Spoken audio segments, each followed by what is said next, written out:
Good morning students. जय Swaminarayan. My name is वर्षा राजपूत.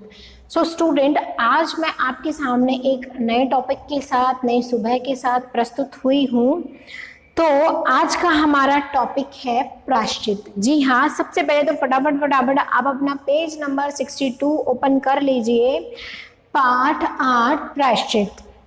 अब देखिए, इस शब्द प्रायश्चित से ही आपको पता चल रहा है कि यहाँ पे ये कोई एक स्टोरी होगी जिसमें किसी को अपनी गलती का पछतावा हुआ होगा. उसने क्या किया होगा, कुछ ना कुछ. प्रायश्चित शब्द हमें थोड़ा ऐसे क्लिक हो जाता है कि भाई हाँ, प्रायश्चित से रिलेटेड ऐसा कुछ हो सकता है. हम मात्र अनुमान लगा सकते हैं, तो हम अनुमान पे आधारित नहीं रहेंगे. आइए हम इस कहानी को अच्छे से पढ़ लेते हैं. तो स्टूडेंट्स, इस कहानी पे जाने से पहले हम इस पाठ का जो अध्ययन परिचय होता है, इस पाठ में क्या क्या है उसके बारे में जान लेते हैं. तो देखिए, बिल्ली की हत्या पर कुंभीपाक नर्क का भय दिखाकर भोले भाले लोगों को दान धर्म के नाम पर लूटने वाला पंडित प्रमचोक हाथ मिलते रह जाता जब बिल्ली उठकर भाग गई. अब यहाँ क्या बोला गया है कि वो जो पंडित है, इस चैप्टर में जिस पंडित का उल्लेख किया गया है, उसने क्या किया, लोगों को अंधविश्वास के नाम पे लूटना चाहा. वो लोगों को बिल्ली की मृत्यु का भय कि भाई नर्क को प्राप्त होगे, ये इस भय के को वो अपना एक मुख्य केंद्र बिंदु बनाता है. और वो क्या सोचता है कि अब इसके जरिए मैं क्या कर सकता हूँ, मैं लोगों को अंधविश्वास की तरफ लेके जा सकता हूँ, और वो अपना फायदा देखता है. तो पर क्या ऐसा हो पाता है? आइए हम इससे रिलेटेड एक वीडियो देखेंगे. इस वीडियो में हम हमारी पूरी स्टोरी को अच्छे से देखेंगे कि आखिर होता क्या है. कबरी बिल्ली घर में किसी से प्रेम करती थी, तो रामू की बहू से, और रामू की बहू घर भर में किसी से घृणा करती थी, तो कबरी बिल्ली से. रामू की बहू 2 महीने हुए मायके से प्रथम बार ससुराल आई थी. पति की प्यारी और सास की दुलारी 14 वर्ष की बालिका. भंडार घर की चाबी उसकी करधनी में लटकने लगी. नौकरों पर उसका हुक्म चलने लगा, और रामू की बहू घर में सब कुछ. सास जी ने माला ली और पूजा पाठ में मन लगाया. एक दिन रामू की बहू ने रामू के लिए खीर बनाई. पिस्ता, बादाम, मखाने और तरह तरह के मेवे दूध में औटाए गए. सोने का वर्क चिपकाया गया और खीर से भरकर कटोरा कमरे के एक ऐसे ऊंचे ताक पर रखा गया जहां बिल्ली न पहुंच सके. रामू की बहू इसके बाद पान लगाने में लग गई. उधर कमरे में बिल्ली आई. ताक के नीचे खड़े होकर उसने ऊपर कटोरे की ओर देखा. सूंघा ताक की ऊंचाई अंदाजी और देखा रामू की बहू पान लगा रही है. पान लगाकर रामू की बहू सास जी को पान देने चली गई, तो कबरी बिल्ली ने छलांग मारी. पंजा कटोरे में लगा और कटोरा झनझनाहट की आवाज के साथ फर्श पर आ गिरा. आवाज रामू की बहू के कान में पहुंची. सास के सामने पान फेंक कर वह दौड़ी. क्या देखती है कि कटोरा टुकड़े टुकड़े हो गया. खीर फर्श पर, और बिल्ली डटकर खीर उड़ा रही है. रामू की बहू को देखते ही कबरी चंपत. रात भर उसे नींद नहीं आई. सुबह देखा कि कबरी देहरी पर बैठी बड़े प्रेम से उसे ताक रही है. रामू की बहू ने कुछ सोचा. इसके बाद वह मुस्कुराती हुई उठी. कबरी रामू की बहू के उठते ही खिसक गई. रामू की बहू जब हाथ में पाटा लेकर लौटी तो देखती है कि कबरी दूध पर जुटी हुई है. मौका हाथ में आ गया. सारा बल लगाकर पाटा उसने बिल्ली पर पटक दिया. कबरी हिली न डुली, न चीखी न चिल्लाई, बस एकदम पलट गई. आवाज जो हुई तो मेहरी झाड़ू छोड़कर, मिसरानी रसोई छोड़कर और सास पूजा छोड़कर घटना स्थल पर उपस्थित हो गईं। मेहरी बोली, अरे राम, बिल्ली तो मर गई। माँ जी, बिल्ली की हत्या बहू से हो गई, यह तो बुरा हुआ। मिसरानी बोली, माँ जी, बिल्ली की हत्या और आदमी की हत्या बराबर है। हम तो रसोई ना बनावेंगी जब तक बहू के सिर हत्या रहेगी। सास बोली, हाँ ठीक तो कहती हो, जब तक बहू के सिर से हत्या न उतर जाए तब तक न कोई पानी पी सकता है न खाना खा सकता है। बहू, यह क्या कर डाला? मेहरी से कहा, जल्दी दौड़कर पंडित जी को बुला लाओ। बिल्ली की हत्या की खबर बिजली की तरह आस पड़ोस में फैल गई। पड़ोस की औरतों का रामू के घर तांता बंध गया। पंडित परम सुख को जब यह खबर मिली, उस समय वे पूजा कर रहे थे। खबर मिलते ही पूजा छोड़कर उठ खड़े हुए। पंडिताइन से मुस्कुराते हुए बोले, भोजन न बनाना। लाला घासी राम की पतोहू ने बिल्ली मार डाली, प्रायश्चित होगा, पकवानों पर हाथ लगेगा। कहा जाता है कि मथुरा में जब पंसेरी खुराक वाले पंडित को ढूंढा जाता था, तो पंडित परम सुख जी को उस सूची में प्रथम स्थान दिया जाता था। पंडित परम सुख पहुँचे और कोरम पूरा हुआ। पंचायत बैठी। किस्नू की माँ ने कहा, पंडित जी, बिल्ली की हत्या करने से कौन सा नरक मिलता है? पंडित परम सुख ने पत्रा की पन्ने उल्टे, अक्षरों पर उंगलियां चलाईं, माथे पर हाथ लगाया और कुछ सोचा। चेहरे पर धुंधलापन आया, माथे पर बल पड़े, नाक सिकुड़ गई और स्वर गंभीर हो गया। हरे कृष्ण, बड़ा बुरा हुआ। प्रातः काल ब्रह्म मुहूर्त में बिल्ली की हत्या, घोर कुंभी पाक नरक का पाप है। रामू की माँ, यह तो बड़ा बुरा हुआ। रामू की माँ की आंखों में आंसू आ गए। तो फिर पंडित जी, अब क्या होगा, आप ही बतलाएं। पंडित परम सुख मुस्कुराए।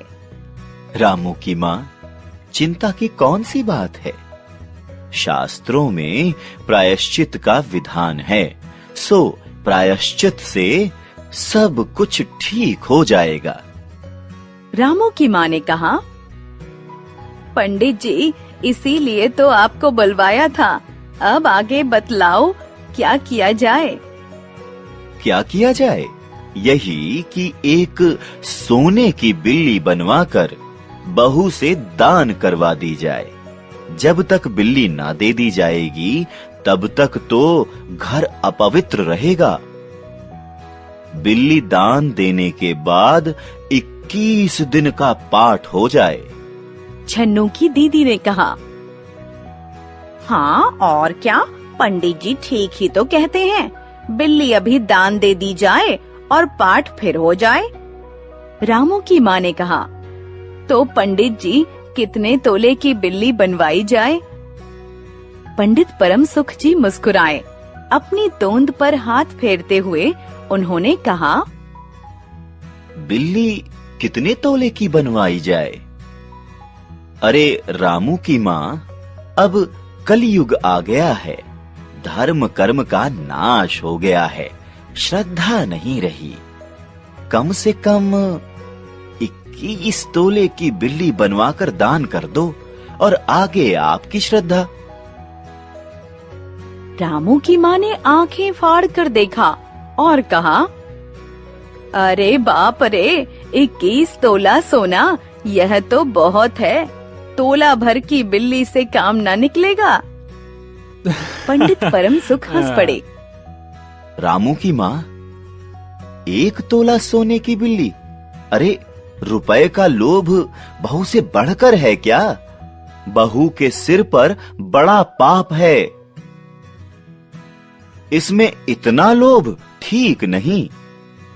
मोल तोल शुरू हुआ और मामला 11 तोले की बिल्ली पर ठीक हो गया। इसके बाद पूजा पाठ की बात आई। पंडित परम सुख ने कहा, इसमें क्या मुश्किल है?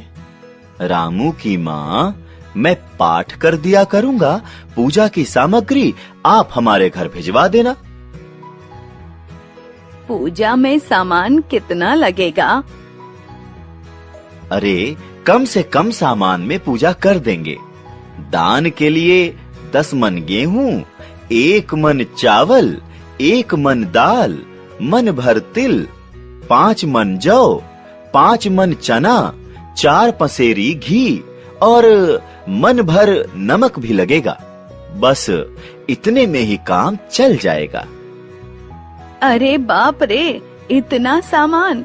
पंडित जी, इसमें तो 150 रुपए खर्च हो जाएंगे।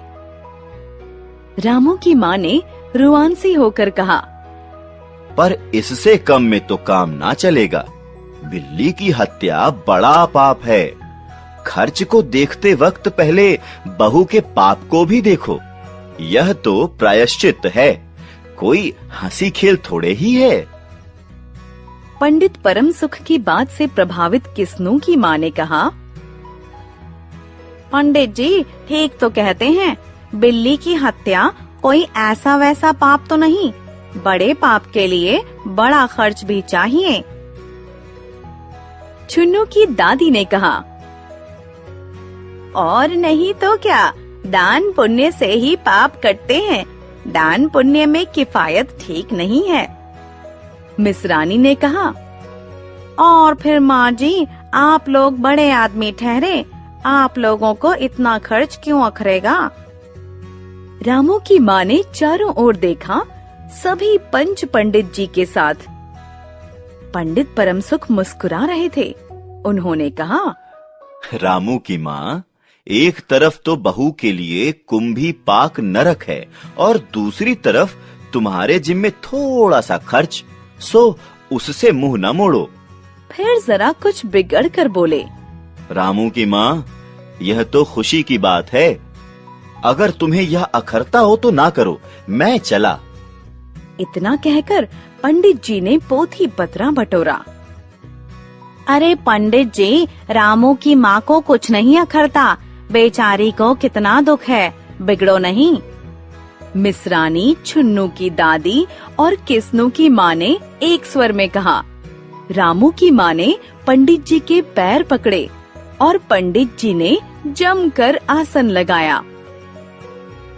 और क्या हो, 21 दिन के पाठ के 21 रुपए और 21 दिन तक दोनों वक्त 5-5 ब्राह्मणों को भी भोजन करवाना पड़ेगा। कुछ रुककर पंडित परम सुख ने कहा, इसकी चिंता मत करो, मैं अकेले दोनों समय भोजन कर लूंगा और मेरे अकेले से 5 ब्राह्मणों के भोजन का फल मिल जाएगा। अच्छा, सो अब प्रायश्चित का प्रबंध करवाओ। रामू की माँ, 11 तोला सोना निकालो, मैं उसकी बिल्ली बनवा लाऊं। 2 घंटे में मैं बिल्ली बनवा कर लौटूंगा। तब तक पूजा का सब प्रबंध करके रखो और देखो, पूजा के लिए। पंडित जी की बात समाप्त भी न हुई थी कि मेहरी हांफती हुई कमरे में घुस आई। सब चौंक उठे। रामू की माँ ने घबरा कर कहा, अरे क्या हुआ री? मेहरी ने लड़खड़ाते स्वर में कहा, माँ जी, बिल्ली तो उठकर भाग गई। भगवती चरण वर्मा। तो अब आ जाते हैं हम स्टूडेंट्स इस पार्ट की सीख पे कि हमें इस पार्ट से क्या क्या सीखने को मिला। तो सबसे पहले तो हम पेज नंबर हमारा है खोल लें 68। तो हमें इस चैप्टर से क्या क्या सीखने को मिला। तो हमें किसी भी प्रकार के अंधविश्वास पर यकीन नहीं करना चाहिए। देखिए, हम एक भगवान ने हमें बहुत ही एक अलग दिमाग के साथ हमें बनाए। इस दुनिया में जितने भी लोग हैं, सब में कोई ना कोई खूबी है। हर एक मनुष्य एक दूसरे से अलग होता है। सब में अपनी अपनी सोचने की शक्ति होती है, समझने की शक्ति भी होती है। और हाँ, सबको ये पता होता है कि उनके लिए क्या अच्छा है और क्या बुरा है। तो यहाँ अंधविश्वास की तो कोई बात ही नहीं आती कि हमें जल्दी से किसी पे विश्वास कर लेना चाहिए, और ये सब चीज़ें, हम एजुकेटेड लोग हैं तो हमें इन सब पे ज़्यादा ध्यान नहीं देना चाहिए। अंधविश्वास से हमें दूर ही रहना चाहिए। अपनी बुद्धिमत्ता का सदुपयोग करके सही और गलत का निर्णय लेना चाहिए। तो अब इसी के साथ हम हमारे भाषा ज्ञान पे आ जाते हैं। तो आप फटाफट अपना पेज नंबर 70 खोल लीजिए, 70 खोल लीजिए। तो हाँ, जैसे कि आप यहाँ देख रहे हैं, हमारा पहला प्रश्न है मुहावरों का वाक्य में प्रयोग कीजिए। जी हाँ, आपको यहाँ कुछ 8 के लगभग मुहावरे दिए गए हैं और उन मुहावरों का आपको वाक्य में प्रयोग करना है। तो आइए हम इसका 1-2 एग्जाम्पल ले लेते हैं ताकि आप इजीली ये सारे कर पाए। तो पहला हमारा मुहावरा है जान आफत में होना। जी हाँ, जान आफत में होना। अब फटाफट इसके वाक्य बनाना शुरू करते हैं। तो इसका पहला वाक्य है बिल्ली के घर में आतंक मचाने से रामू की बहू की जान आफत में आ गई। तो ये हमारा पहला एग्जाम्पल था। इसी के साथ एक और एग्जाम्पल हम ले लेते हैं। हमारा दूसरा मुहावरा है सफाचट करना। तो आइए इसका वाक्य भी बना लेते हैं। तो इसका वाक्य कुछ इस प्रकार है, रामू की बहू खाने में जो भी बनाती कब्रे बिल्ली उसे सफाचट कर जाती, मतलब उसे खा जाती। तो ये प्रश्न कुछ इसी प्रकार करना है। इसके बाद हम हमारे पेज नंबर 71 पे आ जाते हैं। फटाफट आप पेज नंबर 71 खोल लीजिए और हमारा प्रश्न गए जिसमें आपको पूछा गया है कि इन वाक्यों को निर्देशानुसार बदलिए। आपको यहाँ पे कुछ वाक्य दिए गए हैं, तो उसको क्या करना है, आपको निर्देशा मतलब जो आपको बोला गया होगा उसी हिसाब से आपको बदलना है। एग्जाम्पल दे दूं, भूतकाल, भविष्यकाल, वर्तमान काल, ये तीनों काल आपको यहाँ पे प्रदर्शित किए गए हैं, उसी के हिसाब से आपको यहाँ इन वाक्यों को बदलना है। आइए उदाहरण तो लेना ही पड़ेगा, उदाहरण हम इनका ले लेते हैं। तो हमारा पहला प्रश्न है पंडित की बात खत्म नहीं हुई। अब इस वाक्य को हमें क्या करना है, हमको भविष्य काल में प्रदर्शित करना, मतलब भविष्य काल में बदलना है। तो इसका जल्दी फटाफट सोचो क्या हो सकता है, इससे पहले कि मैं आपको बताऊं। ठीक है, तो इसका आंसर हम बता देते हैं, पंडित की बात खत्म नहीं हुई होगी, मतलब वो खत्म नहीं हुई होगी, अभी भी पेंडिंग होगी। अब वो खत्म करने के लिए हमें और टाइम चाहिए, और टाइम लेने के लिए बात आ जाती है भविष्य पे। तो ये काल किसको प्रदर्शित कर रहा है, भविष्य को प्रदर्शित कर रहा है। तो स्टूडेंट्स इसी तरह से बाकी के प्रश्न भी आपको करने हैं। तो मैं आशा करूंगी आज का वीडियो आपको पसंद आया होगा। जय स्वामीनारायण और धन्यवाद।